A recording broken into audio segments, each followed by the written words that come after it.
सहनाववतु सहनौ भुनक्तु सह वीर्यङ्करवावहै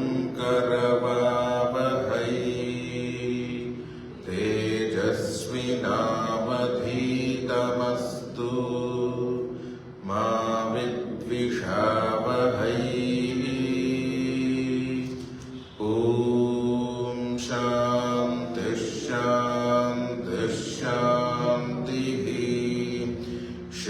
परमात्मने नमः। श्री गुरुभ्यो नमः। श्रीमद् भगवद गीता की कक्षा में आप सभी का हार्दिक स्वागत है। हम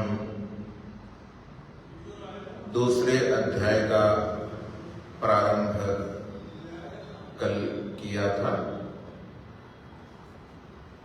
दूसरे अध्याय का विषय है सांख्य योग। प्रथम अध्याय में अर्जुन विषाद के पश्चात संजय जी ने कहा, उस तरह अकर्मण्य भाव से कायरता से युक्त अर्जुन युद्ध न करने की इच्छा व्यक्त की है। उसको लेकर श्री कृष्ण ने कहा है कि ये तेरे अंदर इस प्रकार की कायरता कहाँ से आ गई है। चूंकि श्रेष्ठ व्यक्तियों के द्वारा सेवनीय गुण नहीं है, जो स्वर्ग को सुख नहीं देने वाला है और यश प्रतिष्ठा भी नहीं देने वाला है, और जो इस तरह की जो अकर्मण्यता अर्थात नपुंसकता को प्राप्त मत हो, ये तुच्छ हृदय की दुर्बलता छोड़कर अपने कर्तव्य कर्म के लिए उठ खड़े हो जाइए, ऐसा श्री कृष्ण ने प्रेरणा दी। इस तरह बातें हमने देखी थी। श्लोकों की आवृत्ति की दृष्टि से एक बार पाठ करते हैं प्रारंभ से। दूसरे अध्याय के प्रारंभ से देखिए।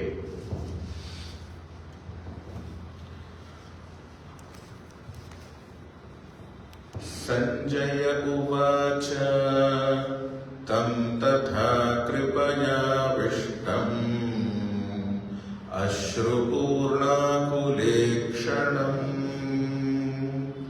विषीदन्तमिदं वाक्यम् उवाच मधुसूदनः।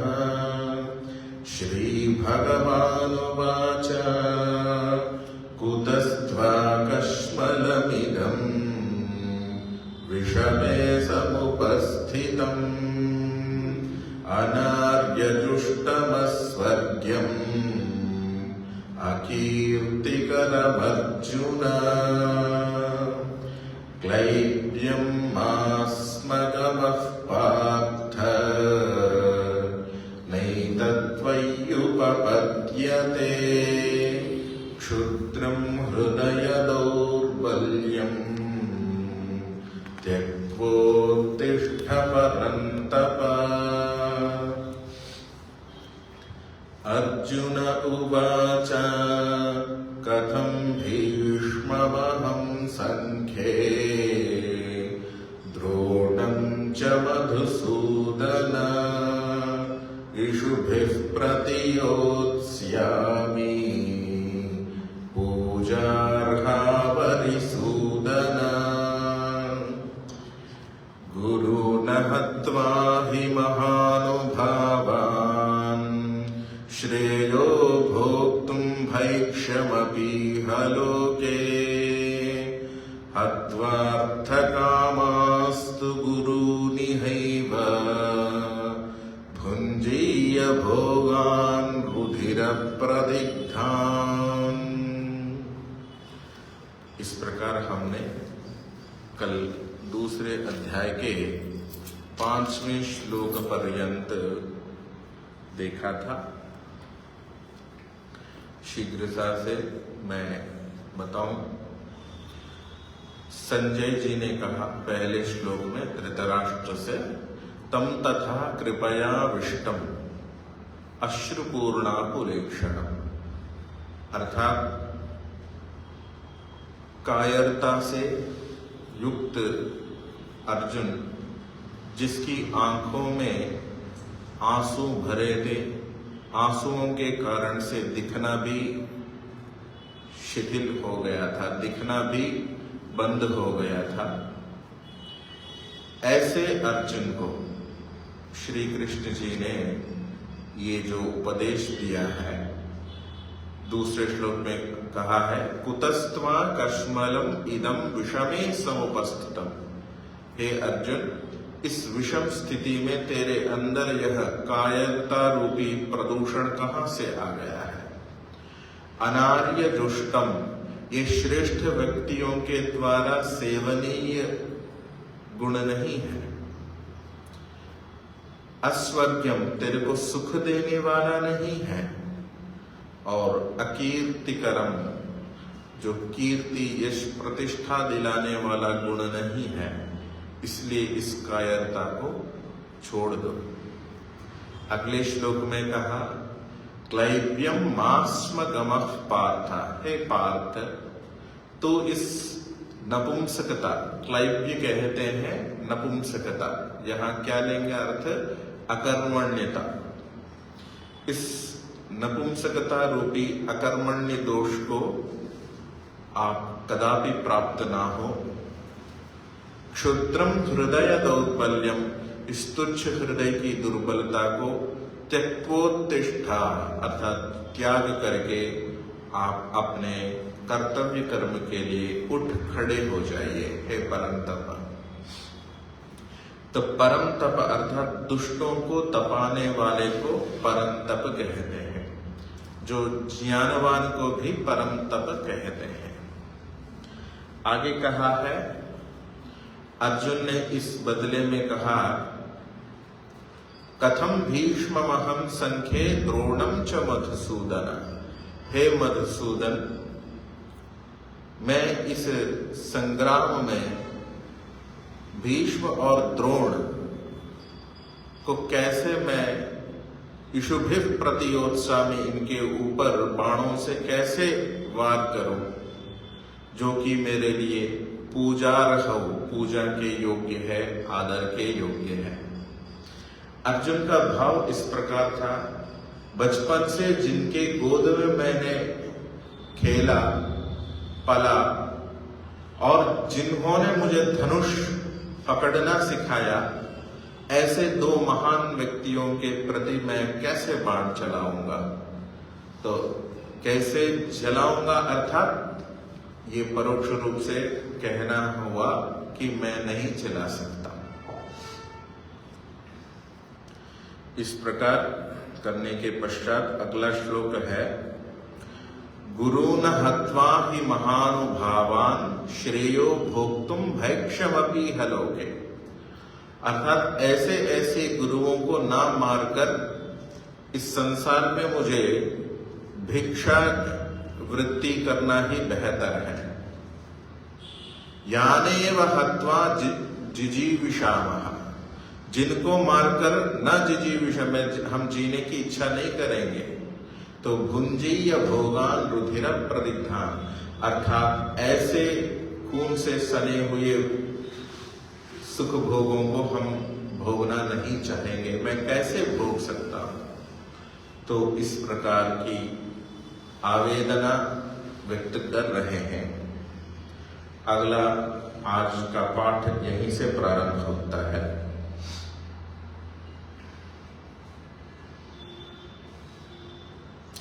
कौन से श्लोक से प्रारंभ होगा? 6 से प्रारंभ होगा। तो कहा है, श्री कृष्ण जी की वचनों में ऐसी विलक्षणता है कि अर्जुन के भीतर अपना प्रभाव डालते जा रहे हैं, जिससे अर्जुन को अपना युद्ध न करने के निर्णय में अधिक संदेह होता जा रहा है। पहले तो अर्जुन ने निश्चय कर चुका था कि मैं युद्ध नहीं करूंगा, किंतु जब श्री कृष्ण जी ने आज्ञा दी, कहा दी तीसरे श्लोक में, त्यक्त्वा उत्तिष्ठ परंतप, अपने हृदय की दुर्बलता को छोड़ करके अपने युद्ध के लिए उठ खड़े हो जाए। तो कहा है इस ऐसी अवस्था प्राप्त हुए अर्जुन ने ये कहा, छठा श्लोक है, न चैतद्विद्मः कतरन्नो गरीयो यद्वा जयेम यदि वा नो जयेयुः यानेव हत्वा न जिजीविषामः देव स्थिता प्रमुखे धार्तराष्ट्राः। कहा है न च एतद्विद्मः कतरन्नो गरीयः, हम तो ये नहीं जानते कि कौन सा सही है, गरीयः तक कौन सा श्रेष्ठ उपाय है, युद्ध करना या नहीं करना। क्योंकि अर्जुन चाह रहे कि अपने स्वजनों की हानि को, क्षति को, कुरुवंश की क्षति को, भावी परिणाम को देखते हुए युद्ध नहीं करना सही माना पहले। तो श्री कृष्ण जी के उस मार्मिक उपदेश से अर्जुन के अंदर और संदेह उत्पन्न हो रहा है, करना चाहिए नहीं करना चाहिए।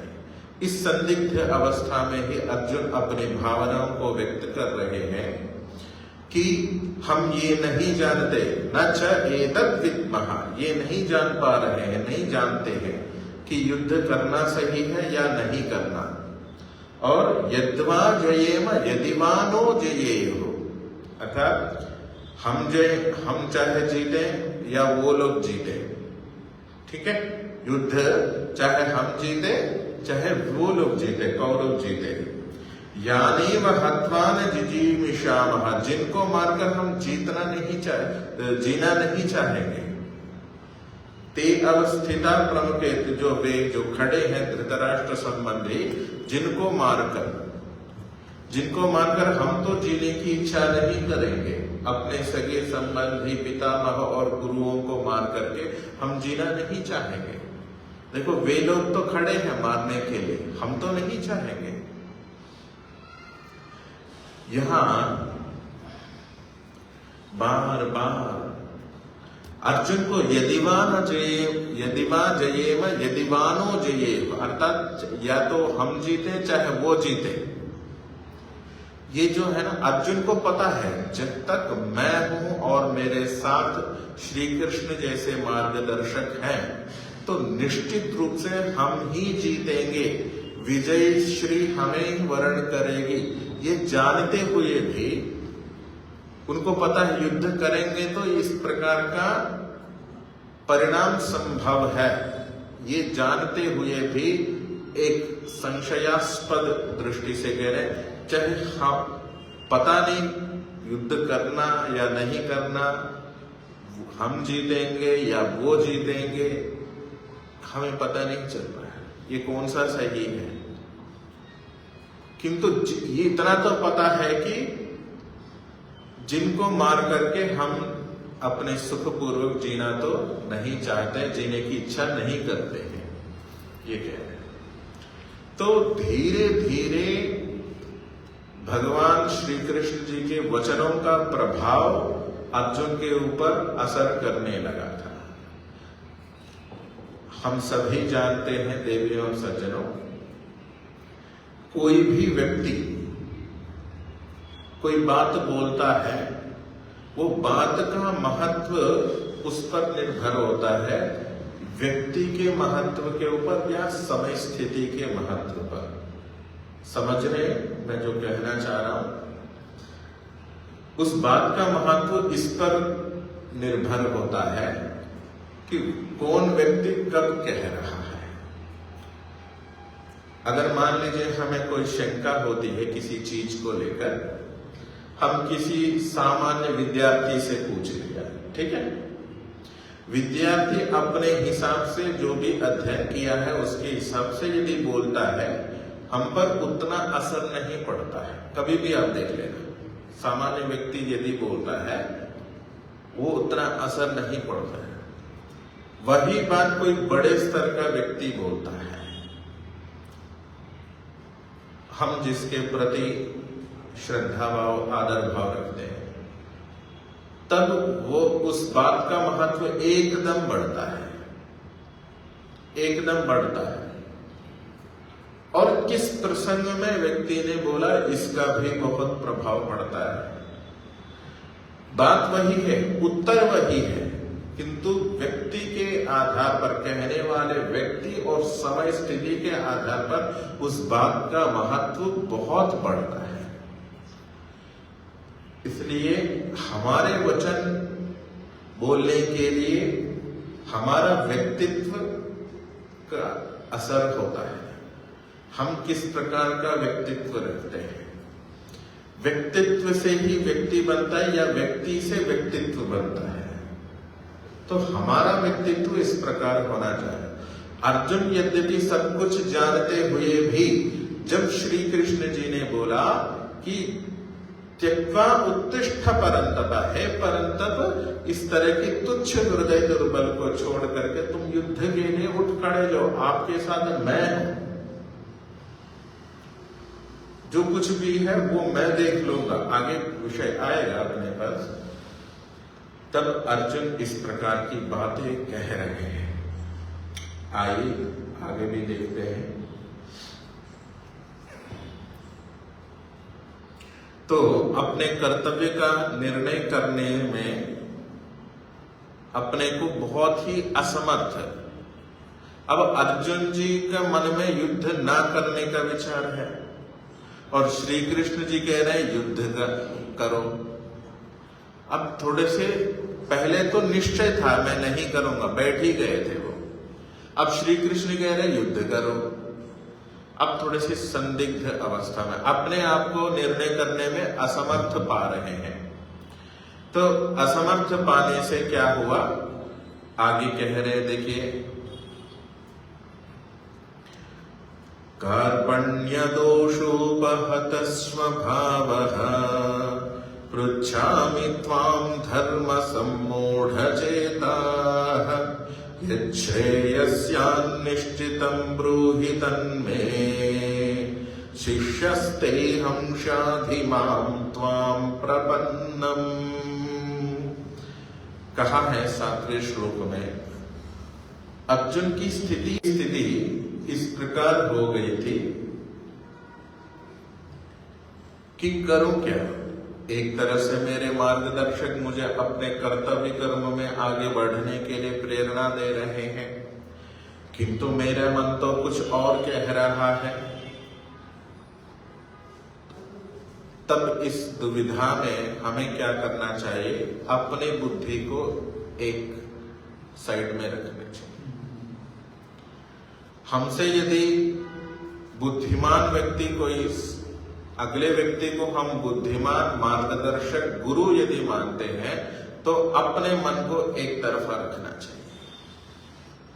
तो कृष्ण अर्जुन जी ने भी यही कहा था कि यही निवेदन किया था, कार्पण्य दोषोपहत स्वभावः, अर्थात कृपणता रूपी दोष से मैं उपहत स्वभाव वाला हो गया हूं, अर्थात कायरता रूपी दोष से मैं आक्रमण किया हुआ स्वभाव वाला हुआ हूं। पृच्छामि त्वां धर्म सम्मूढ़ चेताः, अच्छा मैं आपसे पूछता हूं क्योंकि मैं धर्म सम्मूढ़, मतलब धर्म और अधर्म को लेकर सम्मोहित मन वाला हो चुका हूं। सम्मूढ़ चेता, अर्थात सम्मूढ़, मूढ़ता से युक्त मन वाला हो चुका हूं मैं। अब what to do what not to do की स्थिति आ गई, करना क्या है, करें क्या नहीं करें की स्थिति में मैं हूं, दुविधा में हूं।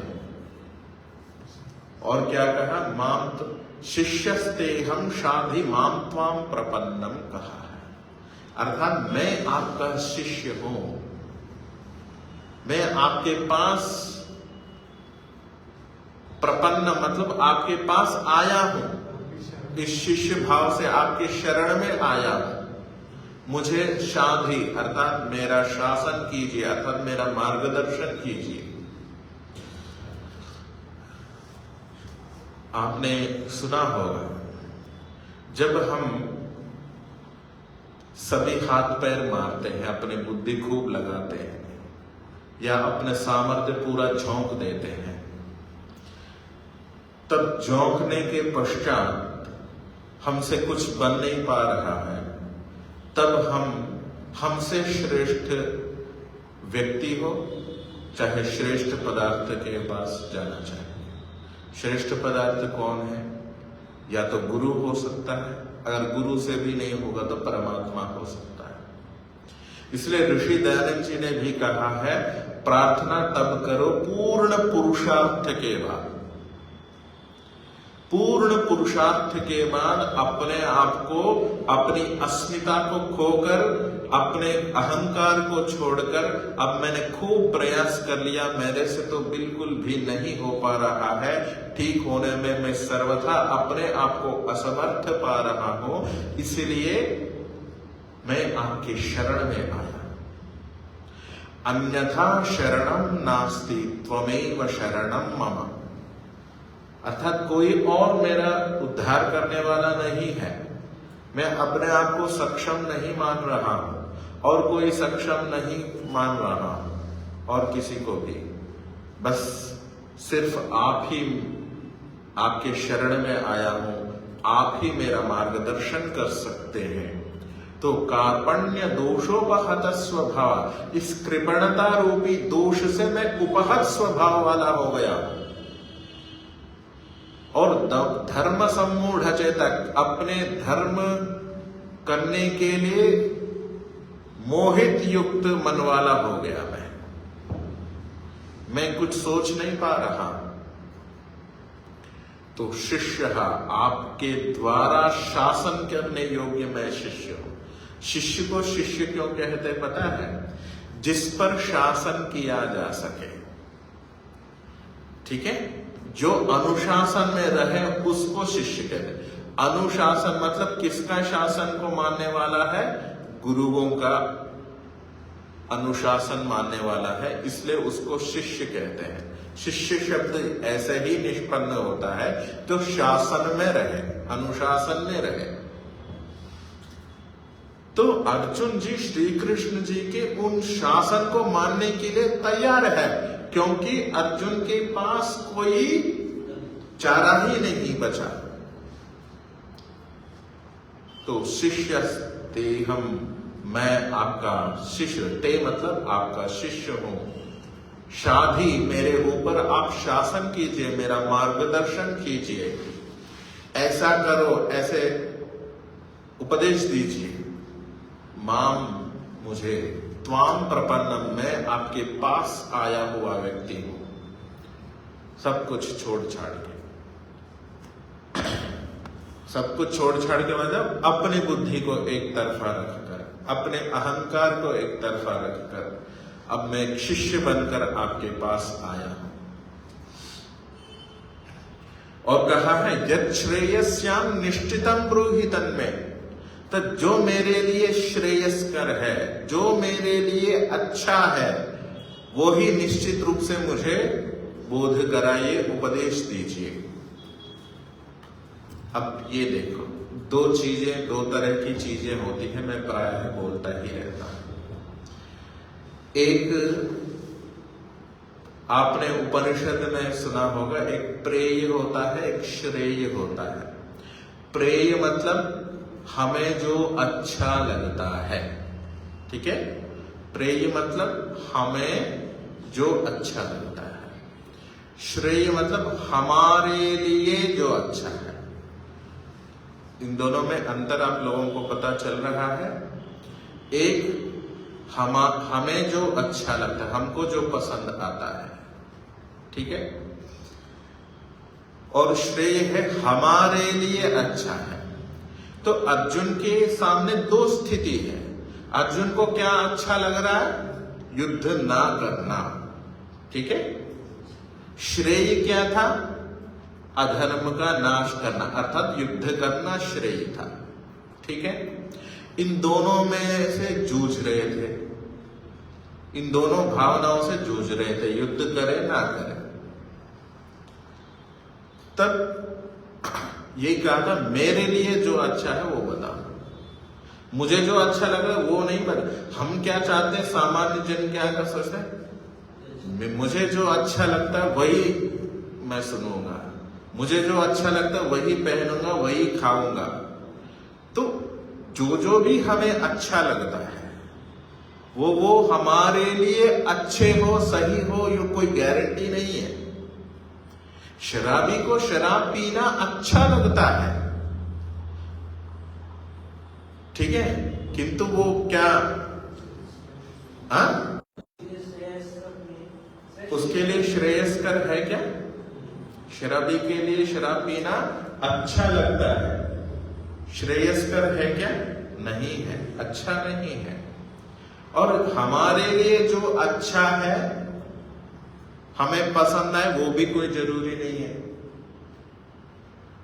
हमारे लिए कक्षा में बैठना, ज्ञान पाना अच्छा है हमारे लिए, किंतु हम जबकि नींद लेते रहते हैं, हमें नींद में अच्छा लगता है कि नहीं, है ना निश्चित जी?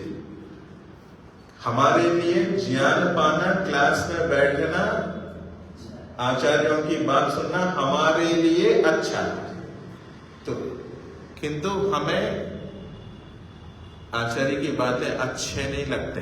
नींद लेना, झपकियां लेना अच्छा लगता है ना? तो कहने का तात्पर्य है, हमारे लिए जो अच्छा है, आयुर्वेद की दवाएं कड़वी लगती है, करेला सब्जी कड़वी लगती है, किंतु हमारे लिए अच्छा है, हमें अच्छे नहीं लगते। और हमारे लिए जो हमें जो अच्छे लगते हैं, जो भोज्य पदार्थों में लीजिए, हमारे आच्छादन में लीजिए, हमें अच्छे लगते, किंतु हमारे लिए कई बार अच्छे नहीं लगते, हमारे लिए अच्छा नहीं है। तो इसलिए ये बहुत बड़ा अंतर आपको, हम सभी को करना होगा। हमारे लिए जो अच्छे हैं वही ग्रहण करें। हमें बड़े भले ही जो अच्छे लगते हो, नहीं लगते हो, किंतु वो हमारे लिए अच्छे है कि नहीं देखते हुए वो निर्णय करना चाहिए। व्यायाम करने से मेरे को जोर लगता है, पसीने आते हैं, शुरू में मांसपेशियां दर्द करने लगते हैं, इसलिए हम व्यायाम करने मुझे अच्छा नहीं लगता है, किंतु व्यायाम मेरे लिए अच्छा है। पढ़ाई हम सभी को, किसी को ही अच्छा नहीं लगती है, किंतु हमारे लिए अच्छा है। तो इसीलिए अर्जुन ने कहा, ये श्रेयस्याम निश्चितम ब्रूहितम में, तो अर्जुन ने कहा है कि मुझे जो अच्छा लगता है वो बात मत करो, आप वो बात मत बताइए मुझे। ये श्रेयस्या अर्थात जो श्रेयस्कर है, जो मेरे लिए कल्याणकारी है, जो मेरे लिए अच्छा है, वो मुझे बताइए। मैं आपके शरणागत हूं, मैं आपके शरण में आया हूं, तो मेरा सही मार्गदर्शन कीजिए। कई बार क्या होता है, हम स्वार्थ के लालच के चक्कर में, है ना, लोगों को जो अच्छा लगता है वही बोलने लगते हैं, भले ही कैसे भी हो, हमारे सिद्धांत को एक तरफा रखते हैं, ठीक है। ऋषि दयानंद जी, जब ऋषि दयानंद का प्रवचन हो रहा था बरेली के अंदर, तो ऋषि दयानंद ने अपने जो पाखंड हिंदुओं में जो फैला हुआ, जो पाखंड पुराण आदि ग्रंथों का खंडन कर रहे थे, पीछे बैठे हुए जो भी पादरी आदि बड़े खुश हो रहे थे, देखो बढ़िया खंडन हो रहा है, इनका ही खंडन हो रहा है, इनके ग्रंथों का ही खंडन हो रहा है, बड़े खुशी हो गए। जब ऋषि दयानंद जी को पता चला, अगले दिन फिर जो बाइबल का ही के खंडन से ही प्रारंभ किए थे। अर्थात हमारे जो भी विषय है, जो सही है, जिस प्रकार सही तरीके से परोसना चाहिए, उसी तरह से जो यथार्थ कहना चाहिए। अब वक्ता को जो अच्छे लगे वो ठीक है, किंतु इसके लिए हमारे सिद्धांतों के साथ समझौता नहीं करना चाहिए। शर्मा जी, कई बार हम इस दुविधा में पड़ते, जी मेरे को मैं इस तरह कहूंगा तो फिर उनको थोड़ा सा बुरा लग सकता है, इसलिए हम थोड़ा सा शालीनता पूर्वक बोलने चाहिए बात को। बिल्कुल सही बात है। सत्यम ब्रूयात् प्रियम ब्रूयात्, न ब्रूयात् सत्यम अप्रियम। अर्थात सत्य बोले, प्रिय बोले। इसका ये मतलब प्रिय बोलना है करके कुछ भी असत्य भी बोले। न ब्रूयात् सत्यम अप्रियम, अर्थात जो सत्य भी बोले और कठोर रूप से बोले, ये भी सही नहीं है। प्रियम च न अनृतम ब्रूयात् कहा है, अर्थात जो प्रिय बोलने के लिए बोला तो इसका मतलब कुछ भी बोलो, अरे बहुत आप सुंदर हो, मिस्टर इंडिया हो, जो कुछ भी हो, ये थोड़ी हमारा धर्म, हमारा शास्त्र कहता है सत्य बोले, प्रिय बोले। ठीक है। तो मैं ये कह रहा था, ऋषि दयानंद जी को कहा है कि जी महाराज जी आप है ना थोड़ा सा इसका खंडन ना करें। तो ऋषि दयानंद जी, अगर मेरे को ऐसे बोलते हो फिर मैं यही से प्रारंभ करूं। जो सही है वही बोलता हूं, जो सही है वही बोलता हूं, जो सही नहीं है वो भी बोलता हूं। इसका ये मतलब नहीं है कि दूसरों के तुष्टिकरण के लिए मैं कुछ भी बोलूं, ऐसा नहीं। हमारे लिए जो अच्छा है वो ही बोलना चाहिए। तो ये निर्णय, कोई भी चीज अपनाने से पहले मेरे को अच्छे लगते कि नहीं लगते वो बाद में देखे, हमारे लिए अच्छे है कि नहीं ये देखना चाहिए। ठीक है, ये है। तो यच्छ्रेयस्यान् निश्चितम् कार्पण्य दोषोपहत स्वभावः पृच्छामि त्वां धर्म सम्मूढ़ चेताः यच्छ्रेयस्यान् निश्चितं ब्रूहि तन्मे शिष्यस्तेहं शाधि मां त्वां प्रपन्नम्। कहा, मैं आपके शिष्य बनकर आया हूं, मैं आपका शिष्य हूं, मैं अपने निर्णय करने में बहुत ही अपने आप को असमर्थ पा रहा हूं, मैं असक्षम हूं, इसलिए आप मुझे मेरा मार्गदर्शन कीजिए। आगे चलकर देखते हैं, अगला श्लोक है। और मैंने पीछे भी आप लोगों से निवेदन किया था, अर्जुन की 2 प्रतिज्ञाएं थी मुख्य रूप से। अर्जुन बड़े सामर्थ्यवान व्यक्ति हैं। अर्जुनस्य 2 प्रतिज्ञे न दैन्यम न पलायनम।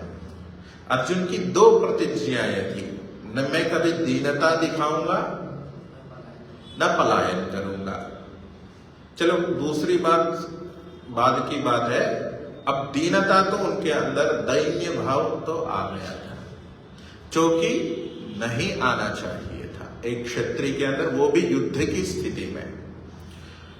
तो इसके लिए ही श्री कृष्ण जी आगे कहेंगे। इससे पहले 8वें श्लोक में कहा, पूर्व श्लोक में तो जो अच्छा है मेरे लिए वो मार्गदर्शन करो कहा था, किंतु अर्जुन को पता था कि श्री कृष्ण जी तो युद्ध कराने में ही है भाव रखते हैं। पीछे भी कहा था ना 3रे श्लोक में। तो फिर भी मैं इतने बातें कहने के पश्चात भी श्री कृष्ण जी मुझे युद्ध के लिए ही प्रेरणा देंगे, युद्ध कराने में ही उनका मन है। तो ऐसे सोचकर, जो कि युद्ध करना मैं धर्मयुक्त नहीं मानता हूं, अब मेरा मन क्या कह रहा है? धर्मयुक्त नहीं है। और श्री कृष्ण जी मैं जिनको गुरु मानता हूं वो कह रहे हैं कि युद्ध करो। अब ये दुविधा ऐसे ही हो रही है। इसीलिए और दूसरी बात क्या है, मैं हृदय के भावों को श्री कृष्ण जी के सामने पूरे तरह से शायद मैं नहीं रख पाया। थोड़ा सा इसमें कमी हो सकती है, क्योंकि मैं इतना पहले बहुत कुछ कह चुका हूं और श्री कृष्ण फिर भी नहीं मानते हैं। तो शायद मेरे कुछ दलीलों में, मेरे प्रस्ताव में या मेरे जो कहने में कुछ कमी रह गए हो, वो अभी इस श्लोक में कह रहे हैं। युद्ध ना करने के पक्ष में न हि प्रपश्यामि ममापनुद्या यच्छोकमुच्छोषणमिन्द्रियाणाम् अवाप्य भूमावसपत्नवृद्धम् राज्यं सुराणामपि चाधिपत्यम्। कहा न हि प्रपश्यामि ममापनुद्या यच्छोकमुच्छोषणमिन्द्रियाणाम्, अर्थात मैं ये नहीं देख पा रहा हूं। क्या नहीं देख पा रहा हूं? ममापनुद्या, अर्थात मेरे इंद्रियों को सुखाने वाला जो शोक है, ये शोक जो हटाने वाले उपाय को मैं देख नहीं पा रहा। यच्छोकम उच्छोषणम इंद्रियाणम, अर्थात मेरे इंद्रियों को सुखाने वाला जो शोक है, जो दुख है, उसको हटाने वाले का जो उपाय है मैं देख नहीं पा रहा। और दूसरी पंक्ति में कहा है, क्या है? अवाप्य भूमा वसपत्न वृद्धम, अर्थात इस भूमि पर रुद्धम अर्थात संपदा को प्राप्त करके भी, और संपदा और राज्यम सुराणाम अभिचारिपत, देवताओं के ऊपर शासन आधिपत्य करने का जो राज्य भी मिल जाए ना, और इस भूमि पर जो संपत्ति भी मिल जाए, धन संपदा भी मिल जाए, किंतु तब भी मेरे इंद्रियों को सुखाने वाला जो शोक है उसको हटाने वाला कोई उपाय मैं देख नहीं पा रहा। राज्यम सुराणाम, अर्थात जो सुर कहते हैं देवताओं को, और सुरों के अर्थात सुरों के ऊपर, देवताओं के ऊपर भी आधिपत्य मिल जाए, उनके आधिपत्य के द्वारा मिल जाए, राज्य भी मिल जाए, मिलने वाला राज्य भी मिल जाए, फिर भी मेरे शोक कोई हटा नहीं सकता, कोई शोक नहीं हटा सकता। अपनों को खोने का जो डर है ना, बहुत बड़ा होता है। कभी आप लोग सामान्य दृष्टि से फील करेंगे, हालांकि ये स्वार्थमयी दुनिया हो चुकी है, फिर भी आप किसी से बहुत ज्यादा प्यार करोगे, बहुत ज्यादा मोह, चाहे आप अपनी संतानों के प्रति हो सकती है, या अपने पति और पति के प्रति पत्नी, पत्नी के प्रति पति हो, या जो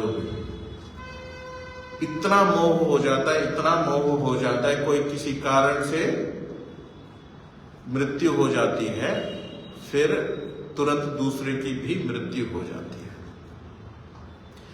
ऐसे मैंने देखा, पत्नी चली गई, उसके शोक में 10 दिन में पति भी चला गया। बेटी मर गई, मैंने देखे हुए उदाहरण बता रहा हूं, बेटी मर गई, उसके शोक में बाप को हार्ट अटैक आ गया, वो चल बसे। तो इतना व्यामोह हमारे अंदर रहता है अपनों का। खुद में इससे अच्छा बोला था ना, इससे अच्छा हम मर जाए। तो हमारे अंदर ये रहता है कि चाहे इससे पहले मैं मर जाऊं, किंतु मेरे सामने मेरे स्वजन ना मरे। इस तरह का जो व्यामोह रहता है, भावना तो है, भावना तो कुछ भी हम कर सकते हैं, ठीक है, किंतु मृत्यु कब किस तरह आती है, कौन क्या इसके ऊपर कोई शासन कर सकता है? जी मैं आज तो नहीं मरूंगा, मैं 2-4 दिनों के बाद मरूंगा, या अपने स्वजनों से पहले मैं मर जाऊंगा, तो ये संभव है? ऐसे डेथ, मृत्यु के ऊपर हमारा अधिकार थोड़ी है। जन्म के ऊपर हमारा अधिकार है निशित जी, बर्थ के ऊपर हमारा अधिकार। आपने सोच के आया था वैशाली नगर में अमुक परिवार में मुझे जन्म लेना है, सोच के आए थे हम? शर्मा जी सोच के आए थे आप ब्राह्मण परिवार में मुझे जन्म लेना था? नहीं। आप कोई बता सकता है मृत्यु के ऊपर आप लोगों का अधिकार हो या मेरा अधिकार हो? कि मेरा तो नहीं है जी, मैं अमुक दिन ही मरूंगा, अभी नहीं मरूंगा। बोलने वाले बोलते हैं, किंतु ऐसा संभव है? 2-4 साल मेरा बेटा भी छोटा है, उसके बड़े होने के बाद भले ही मैं मर जाऊं, इच्छा तो है, किंतु अधिकार पूर्वक कोई कह सकता है? जीने की इच्छा करे, जिजी विषय छतम समाह, वेद कहता है 100 वर्ष इससे अधिक दीर्घायु को प्राप्त होकर मरने का विधान है, इच्छा करने का विधान है। किंतु हमारे हाथ में थोड़ा बहुत हम अच्छी दिनचर्या, अच्छा खान पान रखेंगे, थोड़ा बहुत हम कोशिश कर सकते हैं, किंतु इतना करने के बाद एकदम एक अचानक पीछे से गाड़ी आ गई, टक्कर मार दी। अब पहलवान घटना को देखो, बेचारे वो लोग घूमने गए थे, शस्त्र धारण करने वाले आतताई आए थे, शस्त्रपाणी बोला था ना, आतताई आ गए, धनाधन फायरिंग कर दी, मार दी, मौत की घाट उतार दी। बेचारे नए नवनवेली दुल्हन भी थी, अब वैधव्य को प्राप्त हो गई। तो कहने का अर्थ, नहीं प्रतीक्षते मृत्यु, मृत्यु कभी किसी की प्रतीक्षा नहीं करती है। गृहीत इव केशेषु मृत्युना धर्ममाचरित कहता है नीति शास्त्र। अर्थात हमारी जो चोटी है ना, वो मृत्यु के हाथों में है, वो कभी भी उठा सकती है हमें। इसलिए जितना अपना समय होता है, जीवन होता है, वो धर्माचरण में लगाना चाहिए। हाँ, अब तो जी कमाने का समय है, पुण्य तो मैं बाद में करूंगा जब बूढ़ा होगा। एक माता जी थी, मैं जब विद्यार्थी में था, ऋषि उद्यान की बात है, मैंने उनको, हालांकि उनके जो बच्चे हैं मेरे से बड़े या मेरी उम्र के थे, तो स्वाभाविक हम किसी को भी माता जी बोलते हैं, तो उनको थोड़ा अच्छा नहीं लगा। माता जी जो है ना, वो अंदर बैठी हुई जो सफेद बाल है उनको बोलो, मेरे को माता जी मत कहा करो, ठीक है? तो कहने का मतलब, इसमें थोड़ा प्रसंगवशात बोल रहा था कि पुण्य भी, हम धर्म भी वृद्धावस्था में करना चाहिए। जब सफेद बाल हो जाएगा ना तब कर लेंगे, अब तो एंजॉय करने का समय है। एकदम अचानक देहावसान हो जाए तो क्या करेंगे? तो एंजॉय के साथ साथ आप धर्म कार्य भी करना चाहिए, पुण्य कार्य भी करना चाहिए। योग्य व्यक्तियों को अनेक प्रकार के हर तरह का सहयोग करना चाहिए। अगर योग्य है, किसी को भी अंधाधुंध नहीं करना, पात्र को देना चाहिए, सहयोग करना चाहिए। जो विद्वान है, सच्चरित्रवान है, धर्मात्मा है, उनको तो हर तरह का सहयोग देना चाहिए। तो हम क्या करते हैं, अरे दान पुण्य तो बाद में करेंगे, पहले अपने कमाएंगे, तो वो ठीक नहीं है। नहीं, अभी मेरा विद्या का समय है, ठीक है, विद्या का समय है। धर्म मतलब दान पुण्य ही नहीं है, धर्म मतलब कर्तव्य योग्य कर्म, जो करने योग्य कर्म, जो भी शास्त्रों में निर्दिष्ट है। एक विद्यार्थी के लिए जो कहा है, एक व्यापारी के लिए जो कहा है, आश्रमों की दृष्टि से एक गृहस्थ के लिए क्या कहा है, वानप्रस्थ के लिए क्या कहा है, और वर्णों की दृष्टि से ब्राह्मण वर्ण वाले को क्या करना चाहिए, क्षत्रिय वर्ण वालों के लिए क्या कर, अलग अलग धर्म है सबके, शास्त्रों में बतलाया। भगवत गीता में भी आएगा आगे चलकर, श्रद्धा त्रय विभाग योग में। और ब्राह्मण का क्या करे, 18वें अध्याय में अच्छी तरह से चर्चा होगी। तो मैं कह रहा था, तो अर्जुन ये कह रहा है कि चाहे हम ये संपूर्ण इंद्रलोक, मतलब संपूर्ण जो सुरलोक है ना, देवता लोक पर भी हमारा आधिपत्य हो जाए, तब भी मेरे इंद्रियों को सुखाने वाले इस शोक को तो कोई हटा नहीं सकता, कोई उपाय नहीं देख पा रहा हूं मैं। आगे इस प्रकार स्थिति को सारा संजय जी ने बैठे बैठे देखा। कैसे देखा? दिव्य दृष्टि से। बोला था ना, प्रकाशम वा यदि वा प्रकाशम निशि दिवा वा यदि वा निशि मनसा चिंतितम सर्वम वेत्स्यति संजय। संजय के लिए एक दिव्य दृष्टि प्रदान की ना, किसने प्रदान की? महर्षि व्यास जी ने। ठीक है, कि जब प्रकाश में हो या प्रकाश जब नहीं है तब भी हो, दिन में हो चाहे रात्रि में हो, अगर किसी व्यक्ति ने मन में भी विचार किया हो तब भी संजय जान सकता है, जानता है। तो अर्जुन ने जब श्री कृष्ण जी से कुरुक्षेत्र की भूमि में जब ऐसी ऐसी बातें की, उन बातों को धृतराष्ट्र जी से कहते हुए अर्जुन की क्या स्थिति हो गई है, अर्जुन ने क्या किया है, तो वो बता रहे। संजय उवाच एवमुक्त्वा हृषीकेशं गूढाकेशः परन्तप न योत्स्य इति गोविन्दम् उक्त्वा तूष्णीं बभूवः। कहा इस प्रकार गुडाकेश अर्थात अर्जुन, नींद निद्रा को जीत लिया है जिसने, ऐसे गुडाकेश अर्जुन ने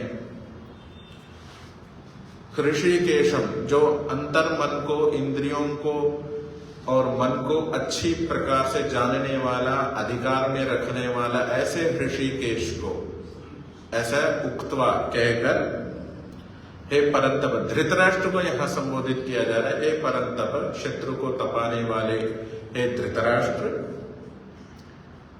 नयोत्स्य इति गोविंदम। ठीक है, नयोत्स्य इति, मैं तो युद्ध नहीं करूंगा, ऐसे गोविंद कृष्ण को कहकर तूष्णीम बभूवः, बस चुप हो गए। तूष्णीम कहते चुप होना, जब कुछ आगे कहने के लिए नहीं होता है ना, तब चुप हो जाते हैं। या कुछ आगे बात करना नहीं चाहते हो, फटाफट अपनी बातें फटाफट कह दी, बस चुप हो गए, बस और कुछ नहीं कहना है मुझे, बाकी जो कुछ करना है कहना है आपको ही करना है। मैंने सारी बातें जो भी मेरे मन के जो उद्गार थे युद्ध ना करने के पक्ष में, वो सारी बातें आपके समक्ष मैंने रख दी हैं अच्छी तरह से, और मुझे कुछ कहना है। तो एवं उक्त्वा ऋषिकेशम गुडाकेश परंतप, हे शत्रु को तपाने वाले धृतराष्ट्र जी, अर्जुन ने ऐसा कहकर कृष्ण जी से, नयोत्स्य इति गोविंद, मैं युद्ध नहीं करूंगा, ऐसा कहकर तूष्णी, चुप बभूव, हो गए, चुप हो गए। तो इस प्रकार हमारे अर्जुन के जितने भी बातें थी वो समाप्त हो गए। आगे श्री कृष्ण जी ने इन अर्जुन की बातें सुनकर क्या उपदेश देंगे, जो वास्तविक गीता जो है ना, गीता का उपदेश जो है वो प्रारंभ अगले श्लोक से होगा। तो कल देखेंगे क्या उपदेश प्रारंभ करते हैं। ठीक है, तो आज इतना ही। ओम शम ओमकार।